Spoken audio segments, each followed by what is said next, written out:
Bonjour à tous et bienvenue. Ce matin encore, nous ouvrons cette grande page dédiée à la présidentielle dans cette édition de la revue de la presse. Et nous démarrons avec le quotidien Vert Émergence qui s'interroge au sujet de la candidature du Manidem. La candidature de Maurice Kamto est-elle en danger? C'est ça donc l'interrogation.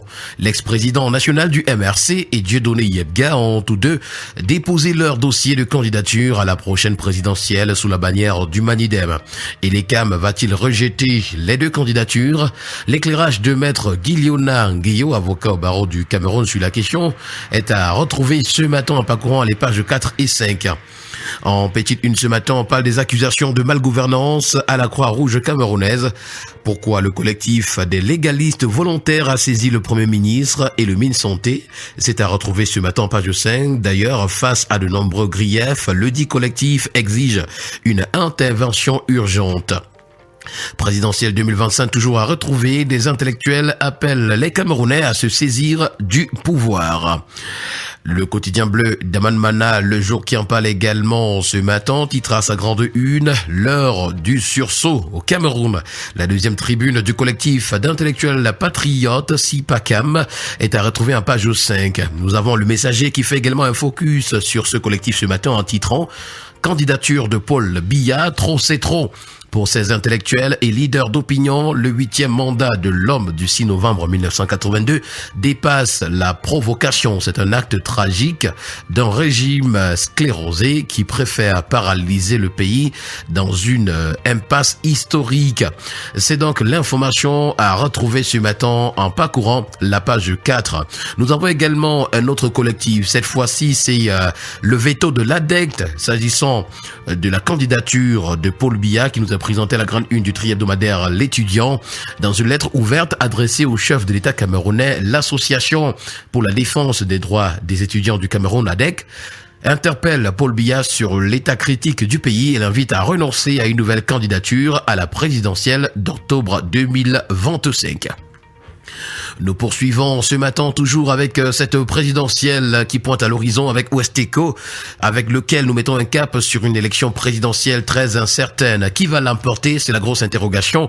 Biya fera moins de 70%, Kamto fera plus de 14%, Belobouba outsider, Tomaino comme Dame Joya. C'est l'information à retrouver à la grande une. L'hebdomadaire La Terre Promise pour sa part, revenant sur cette présidentielle de 2025, nous fait savoir que les partis Yango font recette. Maurice Kamto et Akire Mouna comptent participer à la présidentielle du 12 octobre 2025 sous les couleurs de partis politiques d'emprunt. Une pratique tournée en dérision mais qui a tendance à s'enraciner au sein du microcosme politique camerounais. C'est l'information à retrouver. Nous poursuivons ce matin avec le quotidien Le Citoyen qui parle également de la présidentielle. 82 candidats face à un géant.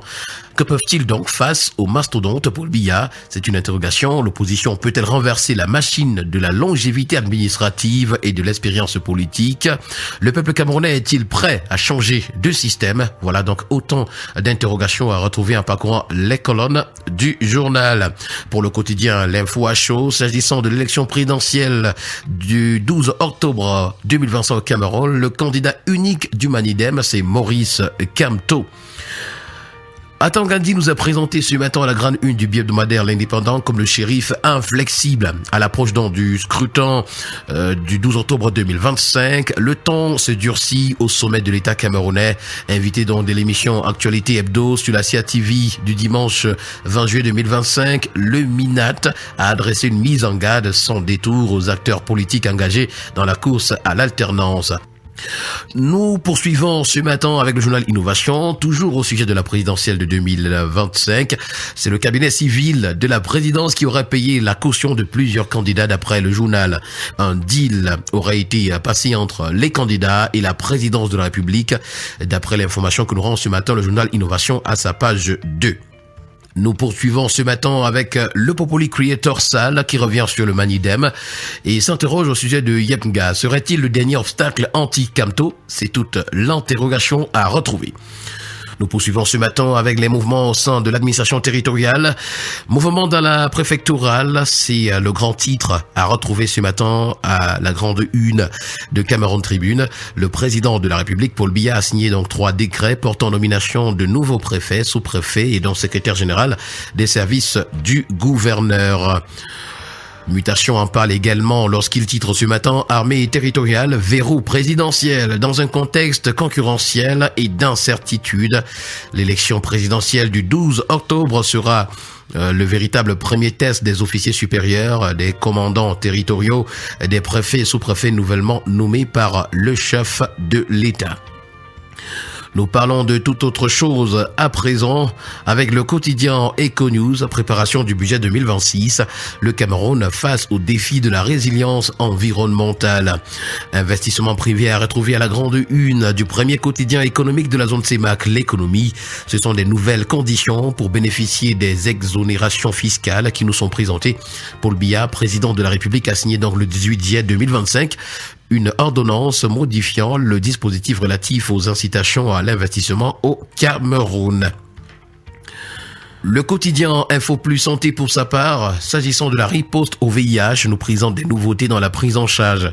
Les nouveaux traitements contre cette maladie étaient au cœur des échanges de l'atelier international de virologie qui s'est tenu hier, 22 juillet 2025, au Centre international de référence de Chantal Biya, présidé donc par le professeur Alexis Ndolo. L'atelier a permis aux prescripteurs de reconfigurer leur traitement pour qu'ils soient plus efficaces, nous renseigne le journal. Le quotidien Le Drapeau pour sa part parle de la coopération entre le Cameroun et la Chine comme 50 ans de santé partagée.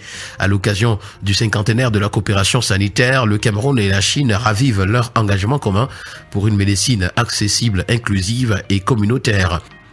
L'hebdomadaire Expression économique parle du commerce du bois au Cameroun et nous présente comment l'Union européenne a violé l'accord de partenariat. C'est à retrouver ce matin à la page 9 du journal.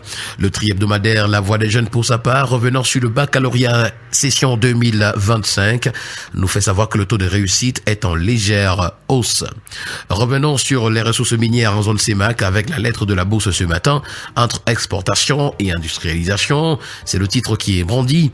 Les pays d'Afrique centrale continuent d'exporter leurs minerais à l'état brut, faute d'infrastructures de transformation, mais surtout de manque de volonté politique à impulser une véritable transformation locale. C'est ce que nous renseigne ce matin le journal. Ecomatin, le journal de l'économie et des finances, ce jour donne la parole à sa grande une, à Serge Hervé Boyongeno, qui est directeur général de la Sonamine. La mine solide doit prendre le relais des hydrocarbures dans l'économie camerounaise. Voilà donc l'adresse avec le complet à retrouver en parcourant les colonnes de Éco Matin. Également, prenons cette tribune.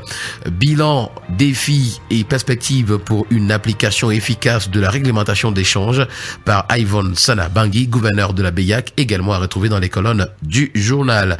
Et nous allons terminer le périple de ce jour avec la nouvelle expression qui parle de la gestion des élections. Les responsables des LECAM sont face à l'histoire. Un spécialiste des crises politiques et sécuritaires leur rappelle l'héritage explosif qu'ils risquent de laisser à leur progéniture, en prenant sur eux de détourner l'issue d'une élection majeure comme la présidentielle de 2025 dans le processus déjà lancé au Cameroun fait grincer beaucoup de dents. C'est l'information à retrouver ce jour à la page 5. Merci à vous, mesdames et messieurs, d'avoir été à l'écoute ce matin. Au plaisir de vous retrouver très prochainement pour une nouvelle édition. D'ici là, portez-vous bien. Agréable journée à tous.